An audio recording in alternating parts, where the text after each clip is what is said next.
अच्छा जितने लोग इस पांडाल में हैं, यदि सब ईमानदारी से ओम नमः शिवाय का जप किए होंगे तो हो सकता है 108 जप पूरा भी हो गया हो, 108 जब पूरा भी हो गया हो ईमानदारी।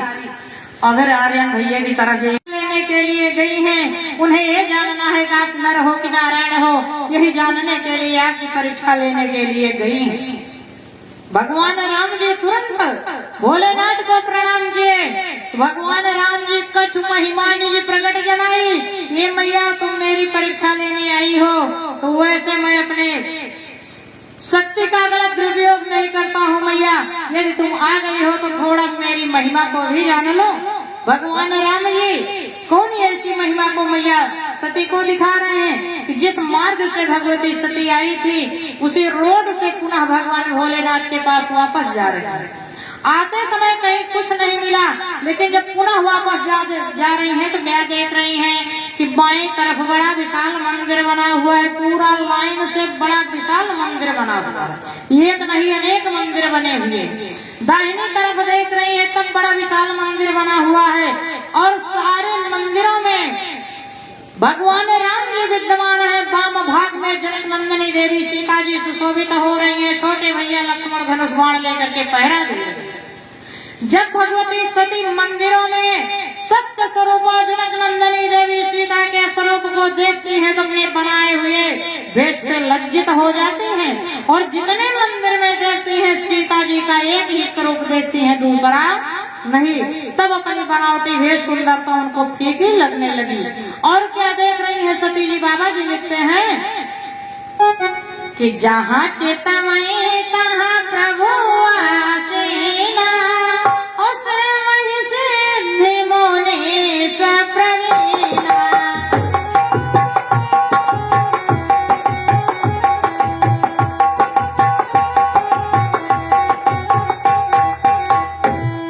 ये रूप देख रही है, परमात्मा विद्यमान है, वाम भाग में देवी सीता है, छोटे भैया लक्ष्मण पहरा दे रहे हैं, सुंदर शंखनाद हो रहे हैं, संत महात्मा राम जी की पूजा कर रहे हैं, सारे देवता भी अपनी शक्तियां सहित मिलकर के राघव सरकार और मैया सीता की पूजा कर रहे हैं। जब ऐसी स्थिति को मैया सती देखती हैं, अपनी बनावटी भेष का विचार करती हैं, वही शर्म के मारे लज्जित होकर के बैठ जाती हैं, उनका अहंकार नष्ट हो जाता है और तुरंत राम जी के चरणों में ध्यान लगाती है और कहती है, दीनों पे दया करने वाले यदि वही नारायण हो तो तुम्हारी महिमा मैं जान चुकी हूँ, लेकिन आप मुझ पे कृपा कीजिए, आप मुझ पे कृपा कीजिए, क्योंकि ऐसे चरित्र को देख करके ऐसी परिस्थिति में भगवती सती भयभीत होती है।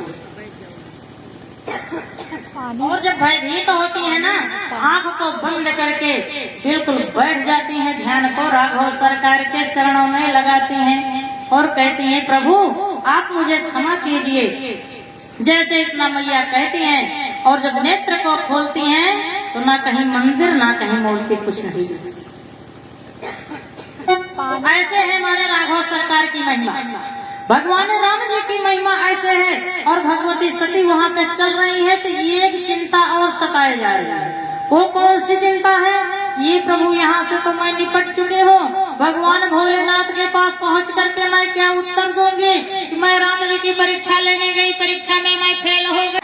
मैया सती वहाँ झूठ बोलती और कहती है कि कछो न परीक्षा ले गोसाई, प्रणाम तुम्हारे नारी, दीन प्रणाम तुम्हारे नारी।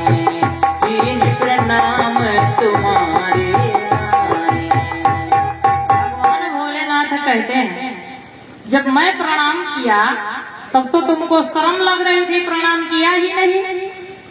अब आप प्रणाम करके आई हो, मैं मान लेता हूँ, आपके प्रति हमारे हृदय में जो प्रीति उत्पन्न हुई है, मेरा मन गवाही नहीं दे रहा है कि मेरी अर्धांगिनी, मेरी पत्नी, मेरी सती मुझसे झूठ बोलेगी। बात तो ठीक है, लेकिन हमारे सदैव राम का स्वभाव है, जो प्रणाम करता है सुंदर आशीर्वाद देते हैं। कहिए कौन सा आशीर्वाद मिला? अब भगवती सती को जब आशीर्वाद नहीं मिला तो क्या कहें कि कौन सा आशीर्वाद मिला, कैसे बताएं माता जी? माता जी कैसे बताएं? चुप हो गई। जब भगवती सती वहां पे उत्तर होती है तो भगवान भोलेनाथ भी वही उपाय किए, माला रूपी मोबाइल को उठाए और जपना शुरू किए। कैसे जपे कि रघुनंदन राघव राम हरे सिया राम हरे राम हरे।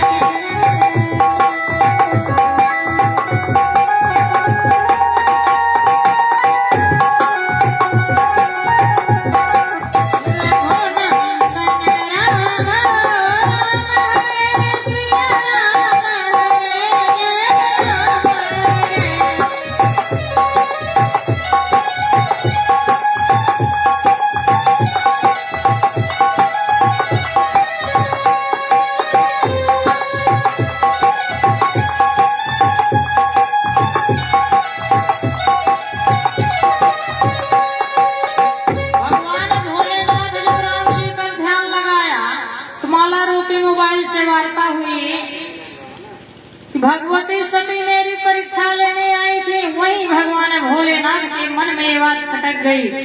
सती ने मैया सीता का रूप धारण करके हमारे इष्टदेव भगवान श्री राम की परीक्षा ली है, इसलिए मैं विवाह करके लाया हूँ।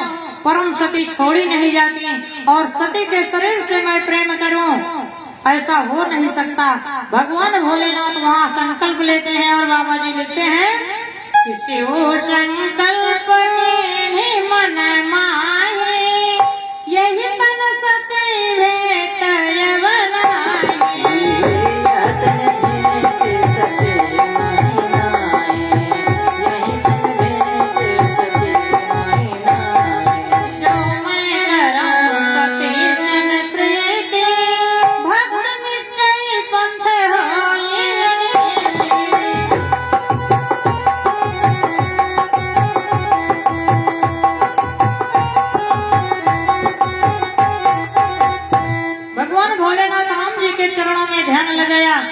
कहा, इष्टदेव प्रभु राम, मैं धर्म संकट में पड़ गया हूँ, विवाह करके लाया हूँ तो सती को छोड़ नहीं सकता और सीता मैया का रूप धारण के इनके शरीर से प्रेम नहीं कर सकता। आप मुझे उचित मार्ग दिखाइए। और तुरंत भगवान भोलेनाथ के मन में भावना उत्पन्न हुई, मैं सती का प्रत्याग करता हूँ, सती के शरीर से प्रेम नहीं करूंगा, ऐसा संकल्प लेता हूँ।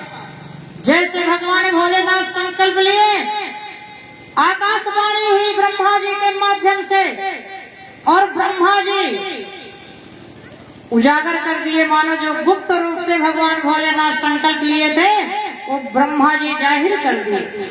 और सुंदर आकाशवाणी से आवाज आई, यशपन तुम बिनो करही को आना, राम भक्त समरथ भगवान। राम भक्त समरथ भगवाना, राम भक्त समरथ भगवाना। सारे देवता अंजलि भर भर कर पुष्प बरसाते हुए मानो भगवान राम से कह रहे हैं, देवपति महादेव। भगवान भोलेनाथ से कह रहे हैं, देवपति महादेव आपकी जय हो। आप तो अपनी पत्नी सती का प्रत्याग करके भक्त और भगवान की महिमा को बचा लिया। आप तो भक्ति को बड़ा उत्तम स्थान दे दिया। आपके बिना ऐसापन कौन कर सकता है, आपके बिना ऐसा संकल्प कौन ले सकता है। भगवान भोलेनाथ की जय जयकार सारे देवता बोलने लगे। भगवान भोलेनाथ कहते हैं, ब्रह्मदेव, मैं तो ये गुप्त रूप से ही संकल्प लिया था, आप इसे जाहिर कर दिया। सती जी आकाशवाणी की बात को सुन करके और चिंतित हो सकती हैं, लेकिन भगवती सती बहुत कम सुन पाई और भगवान भोलेनाथ से पूछती है, हे नाथ, आप कौन ऐसा संकल्प लिए हो जो आसमान से देवता पुष्पों की वर्षा कर रहे हैं। भगवान भोलेनाथ सोचते हैं कि सती का दिल बहलाने का बड़ा सुंदर अवसर मिल गया है। इस समय सती अत्यंत चिंतित हैं। मैं भगवान राम की कथा को सुनाऊंगा जिससे सती के मन की व्यथा कम हो जाएगी। जैसे राम की कथा सुनाने चले वैसे भगवान भोलेनाथ के मन में ये प्रश्न उठा, काश बाबा अगस्त्य ऋषि के आश्रम पर भगवती सती राम की कथा ध्यान से सुनी होती तो मैं आज अपने दिल से अपनी अर्धांगिनी सती का प्रतिज्ञा किया होता। मैं राम की कथा सती को नहीं सुनाऊंगा, क्योंकि अपने इष्टदेव भगवान राम का अपमान और मैं नहीं सह पाऊंगा। तो कौन ऐसी कथा को सुना रहे हैं भगवान भोलेनाथ मैया सती को। बाबा जी लिखते हैं कि बरनत विविध पंथ इतिहासा विश्वनाथ पहुँचे कैलासा। विश्वनाथ पहुँचे कैलासा, विश्वनाथ पहुँचे कैलासा। और पुराणों की कथा यानी पंथ की कथा, इतिहास की कथा, नाना प्रकार के पंथों की कथा। आज कबीर पंथ निकले हैं, साईं पंथ है, साहिब बंदगी है, बहुत सारे पंथ हैं। अन्य पंथों की कथा को सुनाते हुए भगवान भोलेनाथ जाकर के कैलाश पर्वत पर पहुंच गए, लेकिन भगवान राम की कथा मैया सती को नहीं सुनाए, क्योंकि अपने इष्टदेव भगवान राम का अपमान भगवान भोलेनाथ नहीं सही पाए, यानी कि सुनना नहीं चाहते थे। क्योंकि राम जी का अपमान देख देख करके भगवान भोलेनाथ अत्यंत दुखी हो गए और जैसे कैलाश पर्वत पर पहुंचे वैसे तुरंत बट वृक्ष के नीचे अखंड समाधि में बैठ गए। अखंड समाधि में बैठ गए। जन्म जन्मांतर कल्प कल्पांतर युगांतर तक उनकी समाधि चलती। जितने में हमारा और आपका 1,84 में चक्कर लगा करके पुनः जन्म हो जाए, उतना दिन तक भगवान भोलेनाथ अखंड समाधि में बैठते और भगवती सती वट वृक्ष के नीचे बैठ करके भगवान भोलेनाथ के समाधि से जगने का इंतजार कर रहे हैं। आइए हम लोग एक कीर्तन के माध्यम से भगवान भोलेनाथ को समाधि से जगाना चाहते हैं और कीर्तन सबको बोलना।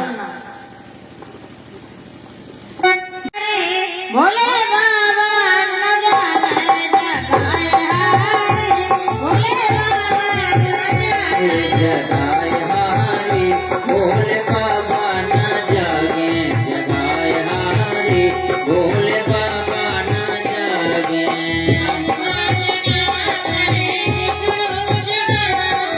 ब्रह्मा जगावे विष्णु जगावे, ब्रह्मा जगावे विष्णु जगावे।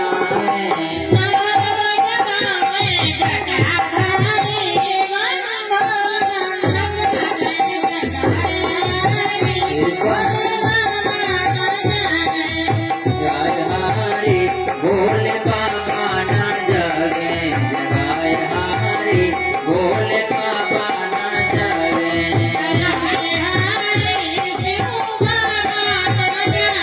जगाए हारे,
संकेत वाणी के विश्राम हम लोगों के बीच में काशी विश्वनाथ की पावन धरती से चल करके हमारे पिता तुल्य पूजनीय बाबा शीतलदास जी महाराज का आगमन हो चुका है। आप लोगों को बड़ी सुंदर कथा सुनाएंगे हंसते हंसाते। उनकी कथा को सुनने के लिए मैं भी लालायित हो रही हूँ।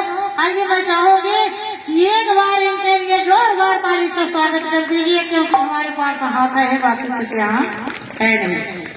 जब तक बाबा जी यहाँ तक पहुँच रहे हैं एक लाइन गाते हैं। शिव